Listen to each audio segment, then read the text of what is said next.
ভক্তৰ ধ্ৰুৱক 5 বছৰ বয়সতো নাৰদদেৱে আহি পেলাই উপাসনা দিছেহি পোনপ্ৰথমতেই বৈকুণ্ঠলৈ লৈ যোৱা নাই নহয় এতিয়া চাওকচোন চতুৰ্থ স্কন্ধ সম্পূৰ্ণ 31টি অধ্যায় ইয়াত ভাগৱতৰ প্ৰকাশ পাইছে বিসৰ্গ লক্ষণ ভাগৱতত যি 10 লক্ষণ আছে সৰ্গ বিসৰ্গ স্থিতি উতি ইখানু কথা মনন্তৰ নিৰোধ মুক্তি আশ্ৰয় এই লক্ষণসমূহৰ বৰ্ণনা প্ৰকৃততে তৃতীয় স্কন্ধৰ পৰা আৰম্ভ হৈছে প্ৰথম আৰু দ্বিতীয় স্কন্ধ হৈছে আৰম্ভণি অংশ প্ৰথম ঋষিসকলৰ প্ৰশ্নৰ জৰিয়তে কি দেখুৱালে মনলৈ অহা জিজ্ঞাসা সেই জিজ্ঞাসা লৈ পেলাই ব্যাস নাৰদৰ সংবাদৰ জৰিয়তে দেখুৱালে এজন গুৰুত আশ্ৰয় যিদৰে ব্যাসদেৱে সমস্ত ধৰ্ম কৰ্ম চৰ্চা কৰাৰ পাছত সেই নাৰদদেৱত তেওঁ আশ্ৰয় গ্ৰহণ কৰিছে ভাগৱত জ্ঞান লাভৰ বাবে বা ভাগৱত মাৰ্গত দীক্ষিত হোৱাৰ বাবে মনত জিজ্ঞাসাটো লৈ এজন গুৰুত আশ্ৰয় আৰু সেই গুৰুত বিশ্বাসৰ বাবে দেখুৱাইছে নাৰদদেৱৰ উপৰি জন্মৰ কথা সেই বিশ্বাসটো লৈ গুৰুৰ ওচৰলৈ আমি যেতিয়া যাম তেতিয়া কিবা এটা পোৱাৰ ভাৱনা লৈ নহয় কিবা এটা প্ৰাপ্তিৰ ভাৱনা লৈ যদি যোৱা হয় তেতিয়া গতিটো অশ্বত্থামাৰ নিচিনা হয় যে দ্ৰৌপদীৰ 5জন পুত্ৰক হত্যা কৰিলে আৰু দুৰ্যোধনে মোক ধনে শুনে ঢেই দিব বুলি এই হিতাহিত জ্ঞান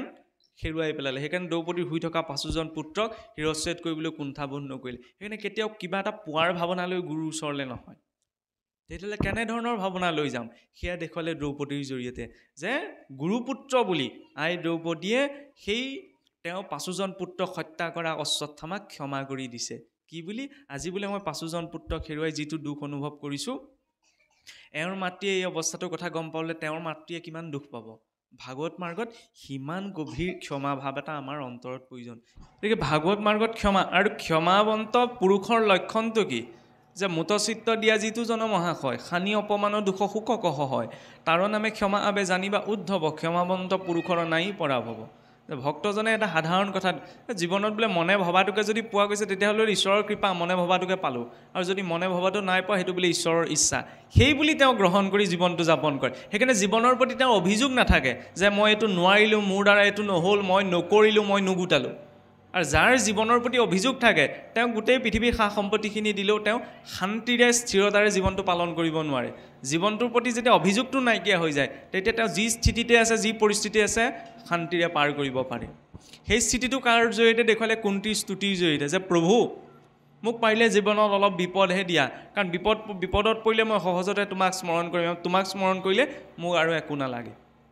আৰু তেতিয়া জীৱৰ বাবে প্ৰশস্ত হয় ভীষ্মৰ দৰে গতি পোৱাটো সেইবাবে দেখুৱালে ইয়াৰ পাছত ভীষ্মৰ মুখ্য উৎসৱ কাৰণ চাওকচোন পিতামহ ভীষ্ম ইচ্ছামৃত্যুৰ অধিকাৰী 6 মাহলৈকে সৰহজ্যাত পৰি আছে কিয় কাৰণ তেওঁ সৰহজ্যাত পৰিছিল দক্ষিণায়ন কালত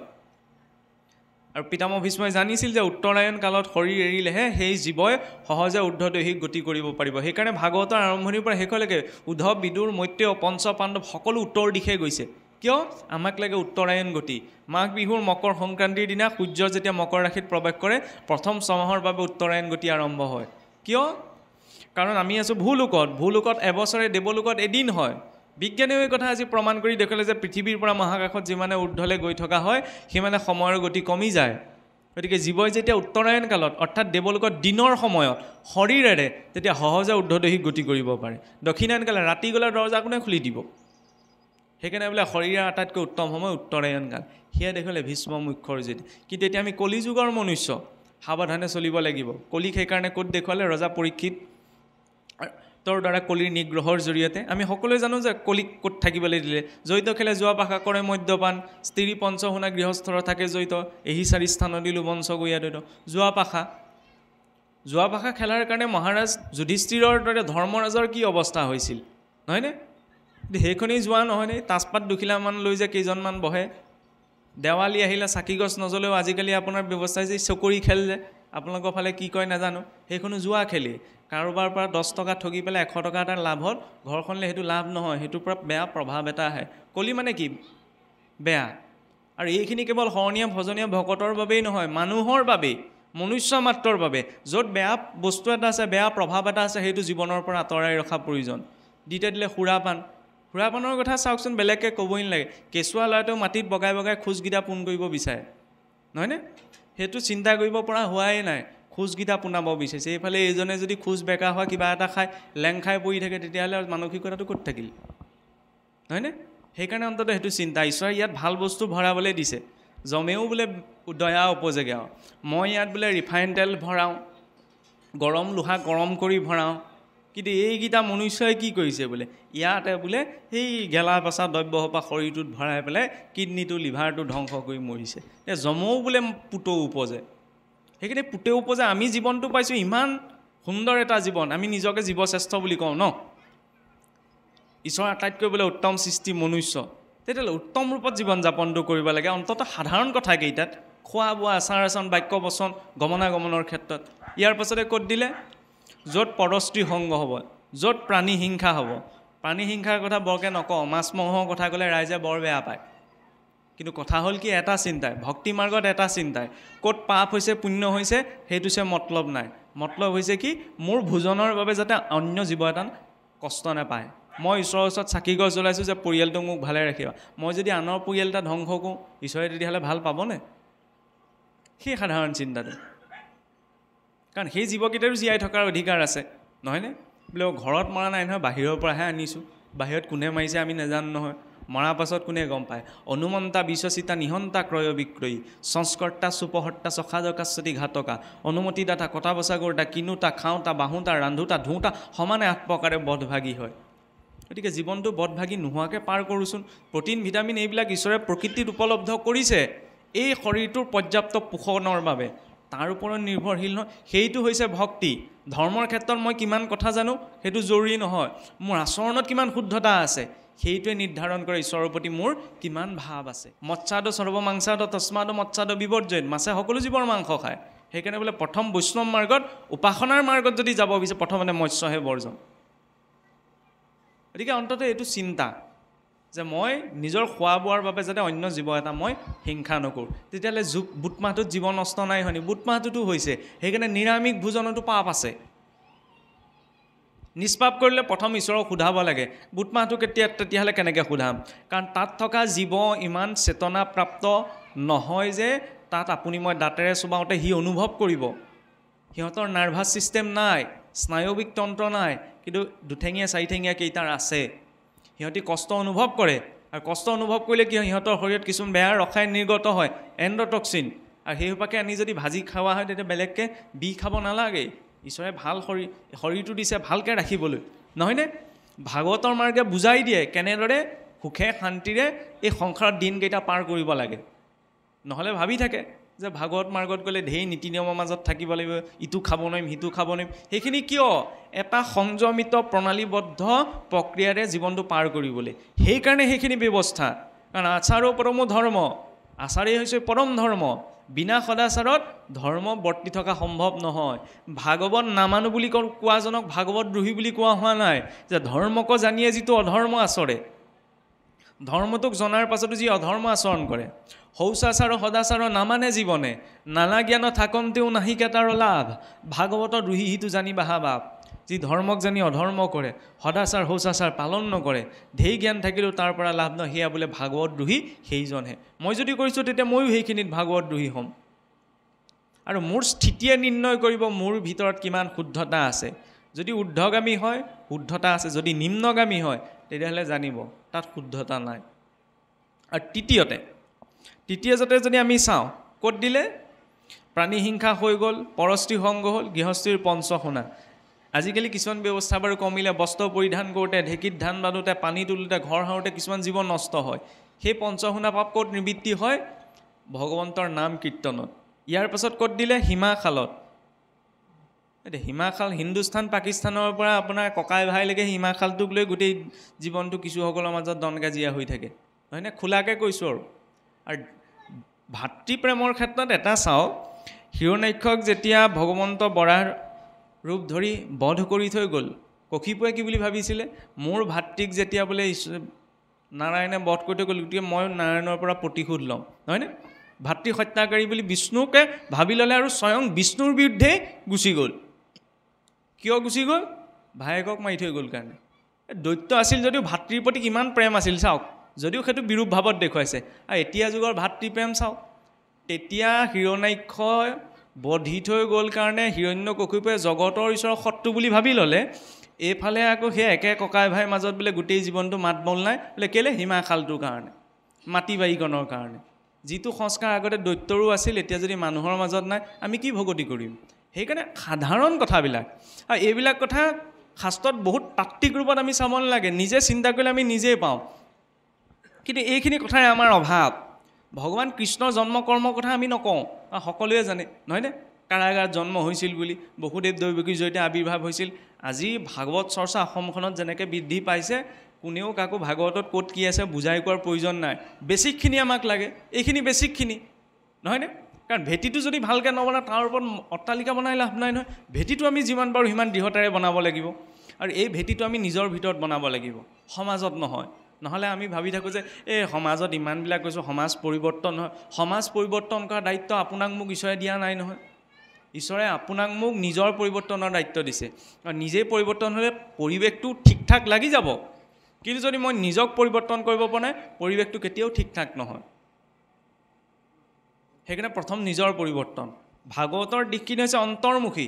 এতিয়া চাওকচোন সেই কলি প্ৰসংগৰ পৰা প্ৰভাৱত পৰিলে অন্তিমত ক'ত স্থান দিলে সোণত সেই সোণৰ প্ৰভাৱত পৰাৰ কাৰণে মহাৰাজ পৰীক্ষিতৰ কি গতি হ'ল জৰাসন্ধৰ সেই সোণৰ মুকুটটো পিন্ধাৰ কাৰণেতো মৃগয়া কৰাৰ ইচ্ছা উপজি উঠিল তেতিয়া কলিৰ প্ৰভাৱত যেতিয়া ব্যক্তি এজন পৰি যায় তেতিয়া সেই জীৱটোৰ কেনেকুৱা গতি হয় সেয়া উদাহৰণ ৰূপতেচোন ৰজা পৰীক্ষিত ইমান এজন শ্ৰেষ্ঠ বৈষ্ণৱ কিন্তু কলিৰ প্ৰভাৱত খন্তেকৰ বাবে পৰাৰ বাবে সেই সমীক মুনিৰ ডিঙিত মৰা সৰ্পটো আঁৰি থৈ গুচি আহিলে আৰু সেইবাবে তেওঁ অভিশাপ এতিয়া এইখিনিতে প্ৰশ্ন এটা আহে প্ৰসংগ এটা আহে শৃংগী মুনিয়ে যে অভিশাপ দিলে যে তোমাক মোৰ পিতৃ সমীকৰ ডিঙিত তুমি মৰা সৰ্প আঁৰিলা কাৰণে তোমাক 7 দিনৰ ভিতৰত তক্ষকে দংশন কৰি মাৰিব শৃংগী মুনি যদি ইমানেই খং উঠিছিল তেতিয়া 7 দিনৰ পাছত মৰিব বুলি কেলে ক'লে আজিয়ে মৰি থাক বুলি কেলে নক'লে শৃংগী মুনি এইটো ভাবিতো অভিশাপ দিয়া নাছিল যে মই অভিশাপ দিলে তেওঁ এতিয়া শুকদেৱৰ ওচৰলৈ যাব শুকদেৱে তেওঁক ভাগৱত কওঁতে 7 দিন লাগিব 7 দিনৰ পাছতহে মৰিবলৈ মই অভিশাপটো দিওঁ কিয় সেই অভিশাপটো কেৱল সেই পৰীক্ষিতৰ বাবেই নহয় সেই অভিশাপটো আপোনাৰ মোৰ জীৱনতো প্ৰযোজ্য আপুনিও মই অভিশপ্ত কাৰণ আপোনাৰ মোৰ অধোগতিটো হ'লে 7টা দিনৰ ভিতৰতে হ'ব আৰু ঊৰ্ধ্বগতি হ'লেও 7টা দিনৰ ভিতৰতে হ'ব ৰজা পৰীক্ষিতৰ ওচৰত যিদৰে 7টা দিন আছিল আপোনাৰ মোৰ হাততো 7টা দিনেই আছে এই 7টা দিনৰ ভিতৰতে গতি পালেও পোৱা অধিগতি পালেও পোৱা সেই অভিশাপ পোৱাৰ লগে লগে ৰজা পৰীক্ষিত তেতিয়া চিন্তিত হৈছে ন যে গৃহ অন্ধকূপত কৰিলোঁ মই পাপ যে গোটেই জীৱনটো মই ভোগ কৰিয়ে পাৰ কৰি দিলোঁ এতিয়া বোলে কৃষ্ণৰহ প্ৰসাদত পাইলোঁ ঋষি হ'ব ঈশ্বৰে বোলে কৃপাহে কৰিলে অভিশাপৰ জৰিয়তে মোৰ মনলৈ বিৰক্তি ভাৱটো আনি দিছে জানন্ত বিফলে মৰে সন্তৰ সন্ততি সাপ দিয়াই উপজাইলা মোৰ বিৰকতি অভিশাপৰ জৰিয়তে মোৰ মনলৈ বিৰক্তি ভাৱটো এৰি দিছে মোৰ হাতত 7টা দিনহে আছে সেইকাৰণে ক'লৈ গৈছে শতংগ যি ৰজা পৰীক্ষিতে গৰ্ভতে ভগৱন্তৰ দৰ্শন পাইছিল সেই ৰজা পৰীক্ষিতৰ গতিটো কিন্তু শতংগৰ জৰিয়তে দেখুৱাইছে আজি যেতিয়া ঋষিমুনি ওচৰলৈ গ'ল ক'লে যে 7 দিনৰ ভিতৰতে তেওঁ কেনেকৈ গতি পাব টপ জব যজ্ঞাদিৰ কথা কৈছিল কিন্তু 7টা দিনৰ ভিতৰতে সম্ভৱ নাছিল ইমান শুদ্ধতাৰে সেইখিনি আচৰণ কৰি গতি পোৱাটো চিন্তা কৰি পেলাই উত্তৰ মুখলৈ মুখ কৰি গংগাৰ পাৰত বহিছে সেইখিনিতে আৰু এটি কথা আহে ৰজা পৰীক্ষিতে কিন্তু শুকদেৱক বিচাৰি যোৱা নাই শুকদেৱ নিজেই আহিছে কেনেকৈ গম পালে ভক্তি মাৰ্গত যেতিয়া ব্যক্তিজনে কিবা এটা বিষয় বস্তু জানিবলৈ বুজিবলৈ লাভ কৰিবলৈ বিচাৰে তেতিয়া তেওঁ নিজেই ক'ৰবালৈ যাব লগা নহয় জীৱনত সেইটো ঈশ্বৰে উপলব্ধ কৰাই দিয়ে ৰজা পৰীক্ষিতে সেইটো ভাৱনাত বহিছিল নে মোক 7 দিনৰ ভিতৰতে মুক্তিৰ বাবে এটা উত্তম মাধ্যম লাগে সেইকাৰণে তেওঁ জীৱনত সেই শুকদেৱৰ আগমনৰ জৰিয়তে সেয়া ঈশ্বৰে উপলব্ধ কৰাই দিয়ে এইখিনি প্ৰসংগৰ জৰিয়তে প্ৰথম স্কন্ধ সম্পূৰ্ণ হয় ইয়াৰ পাছতেহে দ্বিতীয় স্কন্ধ ভাগৱত মহাধৰ্ম কথন ভাগৱত মহাধৰ্ম কথনৰ কথা ক'বলৈ যাওঁতে চাওকচোন মহাপুৰুষে আমাক 3টি শাৰীত মাত্ৰ ধৰ্ম বান্ধি দিলে যে পৰৰ ধৰ্মক নিহিংসিবা কদাচিত কেতিয়াও পৰধৰ্ম বুলি কাকো নিন্দা নকৰিবা কাৰণ সকলোৰে ভাৱবিলাক বেলেগ বেলেগ যত ভাৱ তত ভৱতি যেনে ধৰণৰ ভাৱ থাকিব তেওঁ তেনে অনুৰূপতেই গতি পাব আৰু ভগৱন্তই এটা কথা কৈছে যে ইয়ে যথা মাং প্ৰপদ্যন্তে তাং তথৈব মাং ভজাম্যহম যে যিয়ে যি ভাৱনাত মোক ভক্তি কৰে সেই অনুৰূপতেই মই তেওঁক কৃপা কৰোঁ এতিয়া পৰধৰ্ম বুলি কোৱাৰ লগে লগে এনেকুৱা এটা নহয় পৰধৰ্ম বুলি আচলতে একোৱেই নাছিল মোৰ বা আনৰ বুলি কিন্তু আমি মানুহে যেতিয়া ভাগ কৰি ল'লোঁ গুৰুজনাই সেই স্তৰলৈ আহিও আমাক বুজাইছে যে কেতিয়াও পৰধৰ্ম বুলি ভাগৱত মাৰ্গৰ প্ৰথমটি লক্ষণ দেখুৱাইছে চাওক যে তেওঁ কেতিয়াও পৰধৰ্ম বুলি কাকো নিন্দা কৰিব নোৱাৰিব শৈবা শান্তচিত্ত সৰ্বধৰ্মত বৎসল সকলো ধৰ্মৰ প্ৰতি সন্মান তেওঁলোকৰ পৰাও যি যি শিকিব লগা আছে আমি শিকাত গুৰুত্ব এটা দিব লাগে কৰিবা ভূতকদয়া সকৰুণ চিত্ত সমস্ত প্ৰাণীগণৰ প্ৰতি দয়াৰ ভাৱ এহি ভাগৱত ধৰ্ম জানা মহাবল এয়াই বোলে ভাগৱত ধৰ্ম ইয়াত আৰু বেলেগকৈ ঢেৰ সাংঘাতিক নীতি নিয়ম পালন কৰাৰ কোনো প্ৰয়োজন নাই। এই তিনিটা যেতিয়া জীৱনত থাকিব তেতিয়া আপুনি কি কৰিব লাগে কি কৰিব নালাগে সেইখিনি ঠিক লাগি যাব।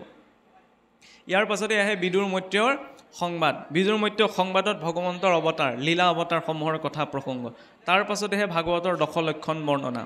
এতিয়া দশলক্ষণৰ পোনপ্ৰথমটো লক্ষণ হৈছে সৰ্গ, অৰ্থাৎ ঈশ্বৰৰ প্ৰাকৃত সৃষ্টি। কিদৰে ঈশ্বৰে সৃষ্টিখন নিৰ্মাণ কৰিলে, কিদৰে ঈশ্বৰে আপোনাৰ জীৱসকলক সৃষ্টি কৰিলে, এই সমস্ত বৰ্ণনা তৃতীয়ত আহিছে। চতুৰ্থত আহিছে বিসৰ্গ লক্ষণৰ বৰ্ণনা, ঈশ্বৰৰ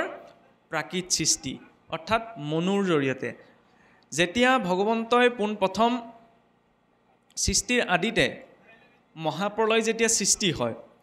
মহাপ্ৰলয় কেনেদৰে সৃষ্টি হয় বোলে, জগতত তিনি প্ৰকাৰৰ প্ৰলয় আছে, নিত্য প্ৰলয়, খণ্ড প্ৰলয় আৰু মহাপ্ৰলয়। নিত্য প্ৰলয় দৈনন্দিন জগতত হৈয়ে আছে, যে আমাৰ আয়ুস কমি কমি গৈ আছে, এই পৃথিৱী গ্ৰহ নক্ষত্ৰসমূহৰ আয়ুস কমি কমি গৈছে, এইটো নিত্য প্ৰলয় চলি আছে। খণ্ড প্ৰলয়, ব্ৰহ্মাদেৱৰ আধা বছৰ বয়সত জগতত খণ্ড প্ৰলয় হয়, আৰু এজন ব্ৰহ্মাৰ সম্পূৰ্ণ 100 বছৰ আয়ুসত জগতত মহাপ্ৰলয় সৃষ্টি হয়। আমাৰ 4টা যুগ আছে ন, সত্য, ত্ৰেতা, দ্বাপৰ, কলি।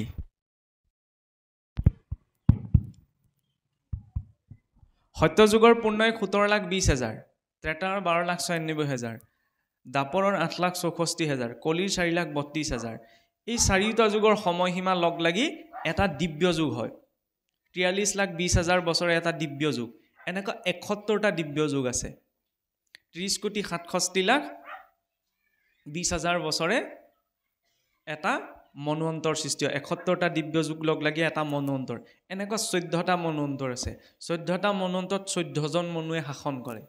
এতিয়া সপ্তম মনু বৈৱস্বতৰ শাসনকাল চলি আছে। এনেকুৱা 14জন মনুৰ শাসনকাল যেতিয়া পাৰ হৈ যায়, তেতিয়া 432 কোটি বছৰে ব্ৰহ্মাদেৱৰ মাত্ৰ 12 ঘণ্টা পাৰ হয়। এটা দিনত তেতিয়াহ'লে কিমান হ'ব? 864 কোটি বছৰে এজন ব্ৰহ্মাৰ এটা দিন। কেনেকৈ সম্ভৱ? ইয়াত 864 কোটি বছৰ পাৰ হৈ গ'লে তাত ব্ৰহ্মাদেৱৰ এটা দিন পাৰ হয়। আমি আছোঁ ক'ত? পৃথিৱীকে ধৰি 9টি গ্ৰহেৰে আমাৰ সৌৰমণ্ডলটি গঠিত। এনেকুৱা হাজাৰ হাজাৰ সৌৰমণ্ডল মহাকাশত আছে। এই হাজাৰ হাজাৰ সৌৰমণ্ডলসমূহ লগ লাগি আমাৰ সাতিপতি নামৰ তাৰকাৰাজ্যখন গঠিত। এনেকুৱা হাজাৰ হাজাৰ তাৰকাৰাজ্য লগ লাগি আমাৰ ভূলোক নামৰ ব্ৰহ্মাণ্ডখন গঠিত। এতিয়া ভূলোকৰ তলত আছে অতল, বিতল, সুতল, মহাতল, তলাতল, ৰসাতল আৰু পাতাল, 7খন ব্ৰহ্মাণ্ড। আৰু এই ভূলোকৰ ঊৰ্ধত আছে আৰু 6খন ব্ৰহ্মাণ্ড, ভূলোক, সুৰলোক, মহলোক, জনলোক, তপলোক, সত্যলোক। সত্যলোকত আছে ব্ৰহ্মাদেৱ। হাতে হাতে মেলি 14খন ভুৱন। গতিকে এই ভূলোকৰ পৰা ঊৰ্ধলৈ যিমানে গৈ থকা হয় সিমানে সময়ৰ গতি কমি যায়। সত্যলোকত সময়ৰ গতি সেইকাৰণে আটাইতকৈ কম। ইয়াত 432 কোটি 864 কোটি বছৰ পাৰ হৈ গ'লেহে ব্ৰহ্মাদেৱৰ মাত্ৰ এটা দিন পাৰ হয়। যেতিয়া ব্ৰহ্মাদেৱৰ এটা দিন পাৰ হয়, জগতত খণ্ড প্ৰলয়। ব্ৰহ্মলোকৰ তললৈকে যিমানবিলাক লোক আছে সকলো জলত মগ্ন হৈ যায়। আৰু যেতিয়া 864 কোটি বছৰযুক্ত এটা দিনযুক্ত 100 বছৰ হয়, তেতিয়া এজন ব্ৰহ্মাৰ পূৰ্ণ আয়ুস। তেতিয়া জগতত মহাপ্ৰলয় সৃষ্টি হয়। বোলে কেনেকৈ? অনন্তদেৱৰ মুখৰ পৰা অগ্নি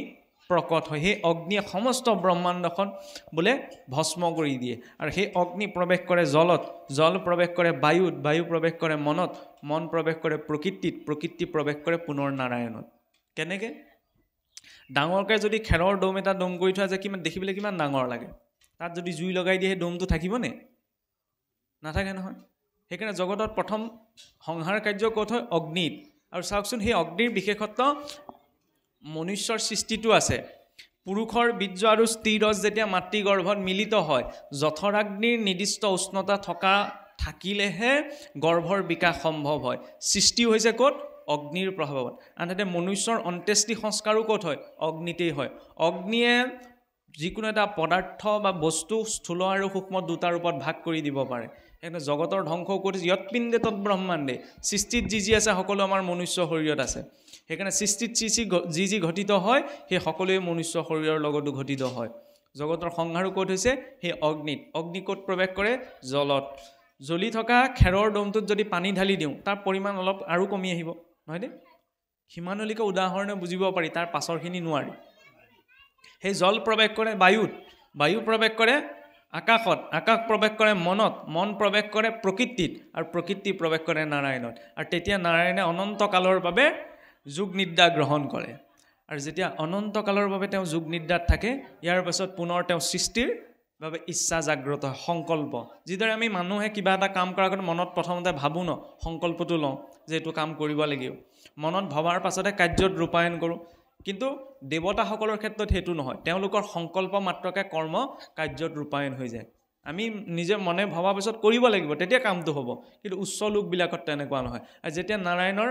সংকল্প বুজে যে একোহম বহুশ্যাম মই বহু হওঁ সেই সংকল্পৰ যেতিয়া পোনপ্ৰথম সৃষ্টি হয় তেওঁৰ পৰা প্ৰকৃতি অনাদিৰূপিণী চৰৰৰ্ধ কায় ব্যক্ত ভৈলা মহামায়া সৃষ্টিৰ ঈশায় ঈশ্বৰৰ কটাক্ষে দেৱী ভৈলা গৰ্ভৱতী প্ৰকৃতিৰ পুত্ৰ ভৈলা মহত উৎপত্তি তেতিয়া নাৰায়ণে সংকল্প কৰা মাত্ৰকে তেওঁৰ পৰা পোনপ্ৰথম দেৱী মহামায়াৰ সৃষ্টি হয় আৰু সেই মহামায়াক তেতিয়া দৃষ্টিপাত কৰাৰ লগে লগে তেওঁৰ পৰা মহৎ তত্ত্ব আৰু মহৎ তত্ত্বৰ পৰা আৰু তিনিটা তত্ত্ব সৃষ্টি হয় সাত্বিক অহংকাৰৰ পৰা 14জন দেৱতা ৰাজসিক অহংকাৰৰ পৰা সৃষ্টি হয় পঞ্চ কৰ্মেন্দ্ৰিয় পঞ্চ জ্ঞানেন্দ্ৰিয় মন হমে একাদশ ইন্দ্ৰিয় তামসিক অহংকাৰৰ পৰা সৃষ্টি হয় পঞ্চ তন্মাত্ৰ শব্দ স্পৰ্শ ৰূপ ৰস গন্ধ আৰু পঞ্চ মহাভূত পৃথিৱী জল অগ্নি বায়ু আৰু আকাশ এই তত্ত্বসমূহ সৃষ্টি হয় কোনে সৃষ্টি কৰে মহামায়াই সেইবাবে সংসাৰখনক কি বুলি কোৱা হৈছে মায়াময় সংসাৰ কেৱল আপুনি মই মায়াত নাই নহয় মহাপুৰুষে যে লিখিছে ব্ৰহ্মা আদি কৰি জীৱজত এই সত্যলোকত বহি থকা ব্ৰহ্মাৰ পৰা পাতালৰ নাগ গণলৈকে সকলো জীৱ মায়াৰ সংসাৰত আছে এই 14 ভুৱন যেনেদৰে সজ্জিত হৈছে ইয়াৰ ওপৰত এটা মায়াৰ আৱৰণ আছে সেই মায়াৰ আৱৰণটোৰ দুৰ্গটোৰ অধিষ্ঠাত্ৰী হৈছে দেৱী দুৰ্গা সেইকাৰণে দুৰ্গাৰ নামটো আহিছে ক'ৰ পৰা দুৰ্গৰ পৰা আৰু ইয়াত যি হ'ব সকলো মায়াৰ মাজতেই হ'ব আৰু সেই তত্ত্বসমূহ সৃষ্টি কৰাৰ পাছত নাৰায়ণে সংকল্পৰ জৰিয়তে পোনপ্ৰথম সৃষ্টিৰ প্ৰথম জীৱ ব্ৰহ্মাদেৱক প্ৰকট কৰে নাৰায়ণৰ নাভিৰ পৰা ওলাই যোৱা পদুমৰ ঠাৰিডালি হৈছে 14 ভুৱনৰ ক্ৰমটো তাৰ ঊৰ্ধত কোন আছে সৃষ্টিৰ প্ৰথম জীৱ ব্ৰহ্মাদেৱ আৰু সেই ব্ৰহ্মাদেৱে যেতিয়া ঈশ্বৰে সৃষ্টি ৰক্ষাৰ বাবে আদিতে 4টি শ্লোকত ভাগৱতৰ জ্ঞান দিছিল কিয় জ্ঞান দিছিল যেতিয়া প্ৰথমতে ব্ৰহ্মাদেৱে প্ৰজা সৃষ্টি কৰে পোনপ্ৰথমতে তেওঁৰ পৰা অবিদ্যা সৃষ্টি হ'ল পঞ্চপৰ্ব অবিদ্যা তম মোহ মহামোহ তামিশ্ৰ আৰু অন্ধতামিশ্ৰ তেতিয়া দেখিলে ঈশ্বৰে মোক ভাল সৃষ্টি কৰিবলৈ দিছিলে মইচোন অবিদ্যাহে সৃষ্টি কৰি পালোঁ গতিকে মই কেনেদৰে ভাল সৃষ্টি কৰিব পাৰিম বহু কাল বছৰ ঈশ্বৰক তপস্যা কৰি তেতিয়া ঈশ্বৰে শ্ৰীনাৰায়ণে তেওঁক চতুশ্লোকী ভাগৱত প্ৰদান কৰিছিল যে তুমি এই ভাগৱতৰ জ্ঞান হৃদয়ত ধাৰণ কৰি সৃষ্টি কৰ্ম কৰা গতিকে গৃহস্থী ঘৰখনতো এইটো সেইটো সংস্কৃতি প্ৰৱেশ কৰাৰ আগ মুহূৰ্তত ঈশ্বৰৰ ওচৰত ভক্তি কৰি ঈশ্বৰ ভক্তি পৰায়ণ হৈহে গৃহ কৰ্মখনত গৃহস্থী ঘৰখনত বা গৃহস্থী আশ্ৰমখনত প্ৰৱেশ কৰাটো ব্যৱস্থা আছিল সৃষ্টিৰ আদিৰে পৰা ব্ৰহ্মাদেৱক কি কৈছে অহমেৱাচমেৱাগ্ৰে নান্যদ্যৎসদসৎপৰম যে হে ব্ৰহ্মা শুনা যে সৃষ্টিৰ আদিটো ময়ে আছোঁ মধ্যটো ময়ে আছোঁ অন্তিমটো ময়ে থাকিম সকলো মোৰ ইচ্ছাতেই চলিছে এই কথা মনত তুমি ধ্যান কৰি পেলাই সকলো কাম কৰিবা তেতিয়া তোমাৰ মোহ নোপজে কিন্তু যদি মোহগ্ৰস্ত হয় তুমি যদি ভাবা মই কৰিছোঁ মোৰ সৃষ্টি মই নিৰ্মাণ কৰিছোঁ তোমাৰ অহং উপজিব আৰু সেই অহং উপজিলে তুমি শৃংখলাবদ্ধ ৰূপত সৃষ্টিখন নিয়ন্ত্ৰিত কৰিব নোৱাৰা কিন্তু তুমি যেতিয়া এইটো ভাবি পেলাই যিকোনো কাম কৰিবা যে তোমাৰ ঊৰ্ধত এজন আছে আদিতেও তেওঁ আছিল এতিয়াও আছে আৰু তুমি নাথাকিলেও তেওঁ থাকিব তেতিয়ালে তোমাৰ মনত অহংকাৰতে ঠাই পাব নোৱাৰে গতিকে চাওকচোন সংসাৰখনটো যিকোনো কাম কৰোঁতে যেতিয়া আমি এইটো ভাবি লওঁ যে মই এইটো কাম কৰিছোঁ কিন্তু মোক এজনে চাই আছে মই এজনৰ নিৰীক্ষণত আছোঁ আৰু মোক জীৱনত যি দিছে সেয়া মই নিজেই গোটাই লোৱা নাই মই মাধ্যমহে ঈশ্বৰে দিছে কাৰণে পাইছোঁ তেতিয়া নিজৰ অধিকাৰটো আমি তাত নেদেখুৱাওঁ অহংকাৰটো তাত যুক্ত নহয় আৰু অহং আৰু অধিকাৰ যেতিয়া আঁতৰি থাকে তেতিয়া সংসাৰৰ লৌকিক কৰ্মটো ভাগৱত ধৰ্মলৈ পৰিৱৰ্তন হয় কিন্তু যদি অধিকাৰ দেখুৱায় মোৰ মতে চলিব লাগিব মোৰ কথাই মোৰ ঘৰৰ মানুহে তেতিয়াহ'লে তেওঁ সেই স্থিৰতাটো প্ৰাপ্ত কৰিব নোৱাৰে কিন্তু ঈশ্বৰে দিছে কাৰণে পাইছে তেওঁ এটা স্বাধীন জীৱন আছে এওঁৰো এটা স্বাধীন জীৱন আছে এই ভাৱত যেতিয়া আগবাঢ়ে তেতিয়া তেওঁ মোহগ্ৰস্ত নহয় আৰু সেই ব্ৰহ্মাদেৱে তেতিয়া পোনপ্ৰথমতে সৃষ্টি কৰিলে প্ৰকট কৰিলে 4জন কুমাৰক 4 সিদ্ধ তাৰ পাছত এই নাৰদদেৱৰ পাছত কোন আছিল একাদশ ৰুদ্ৰ একাদশ ৰুদ্ৰৰ পাছত 9জন প্ৰজাপতি, ভৃগু, পুলস্ত, ক্ৰতু, মৰিচি, বশিষ্ঠ, অত্ৰি আদি 9জন ঋষি। কিন্তু সেই 9জন ঋষিকো যেতিয়া ব্ৰহ্মাদেৱে ক'লে যে তোমালোকে প্ৰজা সৃষ্টি কৰা, কিন্তু সংসাৰ ধৰ্মত তেওঁ প্ৰবৃত্ত হ'ব নোৱাৰিলে, কাৰণ তেতিয়ালৈকে তেওঁ স্ত্ৰী তত্ত্বটো প্ৰকট কৰা নাছিলে। আৰু তেতিয়াই সংকল্প কৰি ব্ৰহ্মাদেৱে নিজৰ সু অংশৰ পৰা স্বয়ম্ভুৱ মনু আৰু বাওঁ অংশৰ পৰা দেৱী শতৰূপাক প্ৰকট কৰিছিলে। সেইবাবে মনুষ্যৰ আদি পিতৃ বুলি কাক কোৱা হয়? মনুক। মনু উৎপন্নাদিতি মনুষ্য, মনুৰ সন্তানসকলক মনুষ্য বুলি কোৱা হয়। সেই স্বয়ম্ভুৱ মনু আৰু দেৱী শতৰূপাই হৈছে মনুষ্য কুলৰ আদি পিতৃ বুলি কোৱা হয়। আৰু সেই মনুৱে সৃষ্টিৰ প্ৰথমখন সংবিধান লিখিছিল, মনু সংহিতা। বহুসকলৰ মাজত ভুল ধাৰণা আছে, ডক্টৰ আম্বেদকাৰৰ দিনত কি হৈছিল, বহু মনু সংহিতা ইউনিভাৰ্চিটি স্কুল কলেজৰ আগত জ্বলোৱাও হৈছিল। তাত বহুতবিলাক জাতি ভেদ ইত্যাদি ঢেৰ কথা আছে বুলি। কিন্তু মনু সংহিতা আমাৰ সমাজত দুখন আছে। এখন হৈছে অৰিজিনেল মনু সংহিতা আৰু এখন হৈছে ব্ৰিটিছসকলে ভাৰতীয় সমাজ ব্যৱস্থাটোত বিশৃংখলতা সৃষ্টি কৰিবলৈ মেক্স মুলাৰৰ জৰিয়তে প্ৰাধান্যতাত লিখা। আমাৰ সাধাৰণ মানুহে সেইখন মনু সংহিতাই ভাবি থাকে। কিন্তু অৰিজিনেল মনু সংহিতা যিদৰে চাওকচোন, অসমীয়া ডিক্সনাৰী এখন ভাগৱত বুলি কওঁতে আমাৰ চাওকচোন আটাইতকৈ পুৰণা ভাগৱত প্ৰিণ্টিং হিচাপে দত্ত বৰুৱা, সৈন্যান দত্ত বৰুৱা, নহয়নে? এতিয়া কোনোবা বাহিৰৰ মানুহ কেইজনমানে আহি যদি ইয়াত ছপা কল এটা খুলি পেলাই ভাগৱতত কিছুমান অপ্ৰয়োজনীয় কথাসমূহ যদি ছপা কৰি উলিয়াই দিয়ে, তাৰপৰা সেই ভাগৱত পঢ়ি যদি কয় ক'তা ভাগৱতত চোন এনেকৈহে লিখা আছে, তেতিয়াহ'লে সেইটো কথা মান্য হ'ব জানো? কেতিয়াও মান্য নহয়, কাৰণ অৰিজিনেল অৰিজিনেলখনত কিটো আছে সেইটোহে আমাক লাগে। গতিকে অৰিজিনেল কোনটো সেইটো চাই পেলাইও গ্ৰন্থখন অধ্যয়ন কৰাৰ প্ৰয়োজন। বাৰু যাই হওক, সেইটো বেলেগ কথা। সেই মনু আৰু দেৱী শতৰূপাৰ 3গৰাকী কন্যা, আকুতি, প্ৰসূতি আৰু দেৱসূতি, আৰু 2জন পুত্ৰ, ৰজা উত্তানপাদ আৰু ৰজা প্ৰিয়ব্ৰত। প্ৰিয়ব্ৰত হৈছে জ্যেষ্ঠ। এতিয়া আকুতিক বিয়া দিছিল ৰুচি প্ৰজাপতিলৈ। এতিয়া চতুৰ্থ স্কন্ধ মনু বংশ, ঈশ্বৰৰ প্ৰাকৃত সৃষ্টি, অৰ্থাৎ মনুৰ পৰা সন্তানসকলৰ কেনেকৈ জন্ম হ'ল, মনু বংশ কিদৰে বিস্তাৰ হ'ল। কাৰণ ভাগৱতৰ এটা লক্ষণ কি, মনুৱন্তৰ, মনুৰ শাসনকাল ভেদে লীলাসমূহ কি আছিল, সেই মনু বংশৰ কথা ক'বলৈ গৈ কি আহিছে, আকুতিক বিয়া দিছিল ৰুচি প্ৰজাপতিলৈ, প্ৰসূতিক কালে দিছিলে দক্ষ প্ৰজাপতিলৈ, দক্ষৰ কথা এতিয়া ওলাব, আৰু দেৱহূতিক দিছিল ঋষি কদৰ্মলৈ। সেই ঋষি কদৰ্ম আৰু আই দেৱহূতিৰ সন্তানেই হৈছে ভগৱান কপিল, যি কথা এই 3য় স্কন্ধৰ শেষ অংশত